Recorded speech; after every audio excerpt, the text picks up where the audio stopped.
అందరికీ నమస్కారం. శ్రీనివాస్ చెప్పే కథలకు మీకు స్వాగతం. ఇప్పుడు మనం వినబోయే ఒక కామెడీ కథ. ఆ కథ పేరు కూడా కామెడీ కథ. రచన ఎంవిఎస్ హరనాథరావు గారు.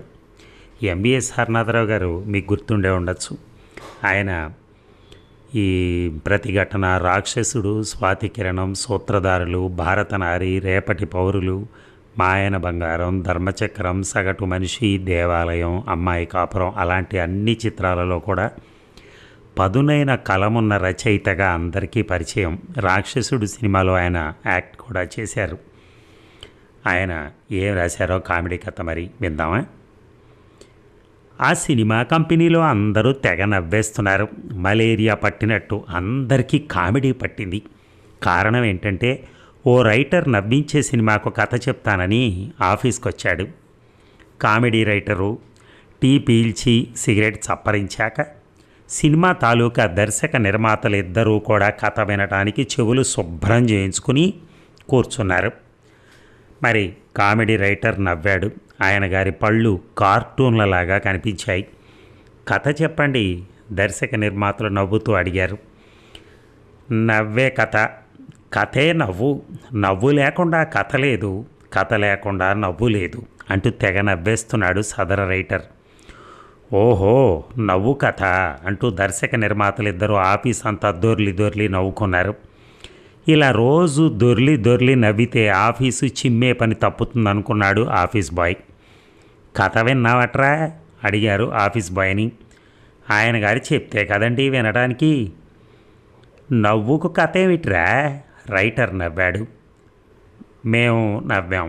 వచ్చిన వాళ్ళు కామెడీ కథట కదా అని నవ్వుతున్నారు. కథ విన్న హీరో గారు అవుట్డోర్ అన్న సంగతి మర్చిపోయి తెగ నవ్వేశాడు. నువ్వు నవ్వు నరం లేకుండా పుట్టావురా అంటూ బూతులతో కొట్టాడు. ఆఫీస్ బాయ్కి అర్థం కాల. ఆఫీస్కి ఎవరొచ్చినా సరే కథ ఏమిటి? నవ్వు కథ. కామెడీనా? కాదు, నవ్వు కథ. ఓహో, అర్థమైంది, కామెడీని తెలుగులో తీస్తున్నారన్నమాట అంటూ తెగ నవ్వేస్తున్నారు. కథ లేకుండా తెలియకుండా అందరూ నవ్వేస్తున్నారు. ఆఫీస్ బాయ్కి పిచ్చెక్కుతోంది. జుత్తు పిక్కున్నాడు. కేశవర్ధిని తైలం వాడటం వల్ల జుత్తు ఊడి అతని బాధకు సింబాలిక్గా ఉపయోగపడలేదు. కథ చెప్పకుండా అందరినీ నవ్విస్తున్న రైటర్ చాలా దుర్మార్గంగా దేవుళ్ళ సినిమాల్లో బూతు జోకులా కనిపించాడు. ఆ రైటర్ సంగతి తేల్చుకోవాలి. ఆఫీస్ బాయ్ ఆలోచించాడు. లోపల నవ్వులు వినిపిస్తున్నాయి. మన కథకు విశ్రాంతి దగ్గర శుభం వేస్తాం, శుభం దగ్గర విశ్రాంతి వేస్తాం. ఇంతకంటే కథ ఏ సినిమాకు ఉంది చెప్పండి? అందరూ మళ్ళీ కింద పడి దొర్లుతున్నారు. ఆ దుర్మార్గం ఆపాలి. ఆఫీస్ బాయ్లో ఆలోచనలు. అందరికీ టీలు ఇచ్చాడు. అందరికీ టీ కప్పులు చూశారు అందరూ. ఇందులో టీ ఏదిరా? కథ వినకుండా నవ్వుతున్నప్పుడు టీ లేకుండా కప్పును తాగలేరా? బాగుంది, ఈ జోకు మన సినిమాలో వాడుకుందాం. సెన్సార్ సర్టిఫికెట్ మీద పోస్ట్ చేద్దాం. సెన్సార్ సర్టిఫికెట్ మీదన అందరూ మళ్ళీ నవ్వారు. ఆఫీస్ బాయ్ కూడా నవ్వాడు. చూసారా, మన కథ మొదలైనప్పటి నుంచి నవ్వని వాడు నవ్వాడంటే ఇంతకంటే సినిమాలో కామెడీ ఏం కావాలి? బాయ్ నవ్వింది ఎందుకో తెలియదు. ఖాళీ కప్పుల్లో టీ తాగిన అందరూ ఇలాంటి టీ ఎప్పుడూ తాగలేదు, రోజు ఇలాంటిదే పట్టరా సినిమా అయిపోయేంతవరకు అన్నారు. ఆఫీస్ కుర్రాడికి పిచ్చెక్కింది. లాభం లేదు, ఏదో ఒకటి చేస్తే కానీ చిరునవ్వు. అంతే, ఆఫీస్కి టెలిగ్రామ్ వచ్చేసింది. ఆ టెలిగ్రాము ఇచ్చిన ఆఫీస్ బాయ్ అందుకున్నాడు. రైటర్ గారి దగ్గరికి వెళ్ళాడు. ఈ టెలిగ్రామ్ చూసేనా నవ్వులు ఆగిపోవాలి. సార్, ఇది ఏడుపు, దుఃఖం, బాధ, విషాదం టెలిగ్రామ్. మీ అమ్మగారు పోయారట. అందరి నవ్వులు ఆగిపోయాయి. రైటర్ టెలిగ్రామ్ అందుకున్నాడు. చూశాడు. గిలగిల గలగల ఫెళఫెళ నవ్వాడు. ఏమిటి, విషాదంలో కూడా నవ్వా? కాదా మరి. మా అమ్మ 15 ఏళ్ల క్రితం నా కామెడీ కథ చదివి నవ్వలేక గుండె ఆగిపోయింది. అప్పుడు ఇచ్చిన టెలిగ్రామ్ ఇప్పుడు వచ్చింది. అందరూ మళ్ళీ నవ్వారు. ఆఫీస్ కుర్రాడి అయోమయం ఆఫ్ఘనిస్తాన్లో పడింది. ఆగని నవ్వులు, పెరిగిన నవ్వులు, పెరగటం ఆగని నవ్వులు. సినిమా ప్రయత్నాలు సాగుతున్నాయి. తెగ నవ్వించే సినిమా అని పత్రికలు రాస్తున్నాయి. నిజమే, కథ లేకుండా సినిమా తీయటం నవ్వే కదా. సినిమా తీశారు, సెన్సార్ వాళ్ళు చూశారు.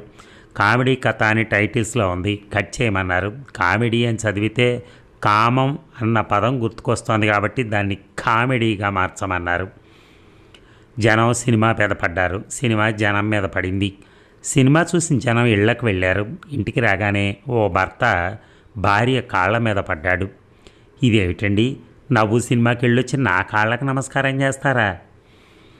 అలా అనకు. నీలాంటి పెళ్ళి కాని భార్యను ఇంట్లో పెట్టుకుని నలుగురు పిల్లలున్నారన్నటువంటి సంగతి కూడా మర్చిపోయి నీకు పెళ్లి చేయకుండా కామెడీ సినిమాలు చూస్తున్న దుర్మార్గుణ్ణి.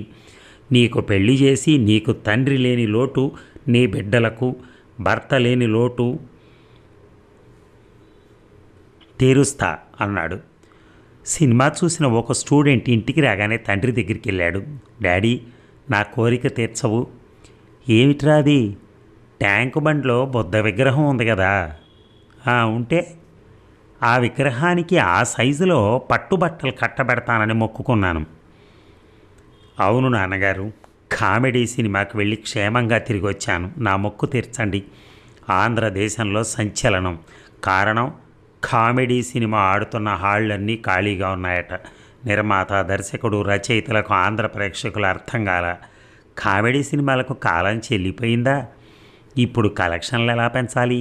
యాస్ట్రే అనుకుని సిగరెట్ బుర్ర మీద రుద్దాడు రైటర్. అంతే, బుర్ర ఆలోచనని వాంతి చేసుకుంది. మర్నాడు పేపర్లో నవ్వు సినిమా చూసి కథ రాసిన వాళ్లకు 5 లక్షల బహుమానం. అంతే, జనం విరగబడ్డారు. అనారోగ్యం గురించి ఆలోచించకుండా కథ లేని సినిమా కథ ఊహించి కథ రాసిన ప్రేక్షక దేవుళ్ళు పంపిన కథలతో ఆఫీసు నిండింది. బహుమానం నిర్ణయించే కమిటీలో ఆఫీస్ బాయ్ని వేశారు. చివరికి ఒక కవర్ దొరికింది. అందులోని కాగితాలు అందరూ చూశారు. శభాష్ అనుకున్నారు.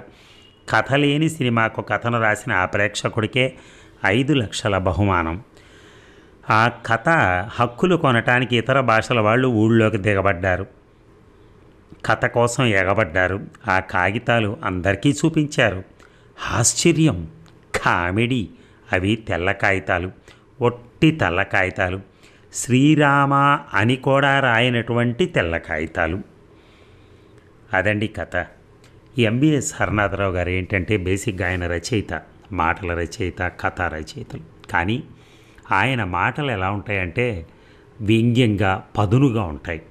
సో ఈ కథ కూడా అంతే. అంటే ఇప్పుడున్న రచయితలు ఏంటంటే ఇలా కలగౌరగంపగా ఎక్కడ పడితే అక్కడ డేటా కలెక్ట్ చేసుకుని వాడి దగ్గర దాంట్లో కొంత, వీడి దాంట్లో కొంత, వాడి దాంట్లో కొంత వేసి ఓ తాలింపు వేసినట్టుగా, తాలింపు గింజల్లో అన్నీ వేస్తుంటాం కదా, అవన్నీ వేసి ఏదో మసాలా వేసి ఏదో చేస్తున్నట్టుగా మొత్తం ఒక దాంట్లో వేసేసి కలిపి కూరేస్తారనమాట. ఆ సినిమా ఎవరికి అర్థం కాదు, ఎందుకంటే రకరకాల క్యారెక్టర్లు ఉంటాయి వాటిల్లో.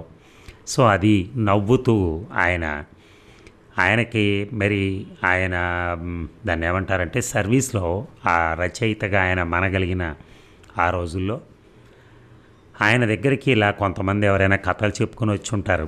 దాన్ని బట్టి ఆయన రాసుంటారు. ఎందుకంటే ఎవరికైనా సరే ఏమవుతుందంటే సినిమా అనేది తొందరగా మనం లక్షాధికారులం అయిపోవచ్చు అనేదానికి కథలు రాస్తూ పరిగెడుతూ ఉంటారు. నచ్చినా నచ్చకపోయినా వెళ్ళిపోతూ ఉంటారు. ఏదో ఒకటి అవతల అడుగు నచ్చితే చాలు అనే ఉద్దేశం. అదే కథ. Thank you.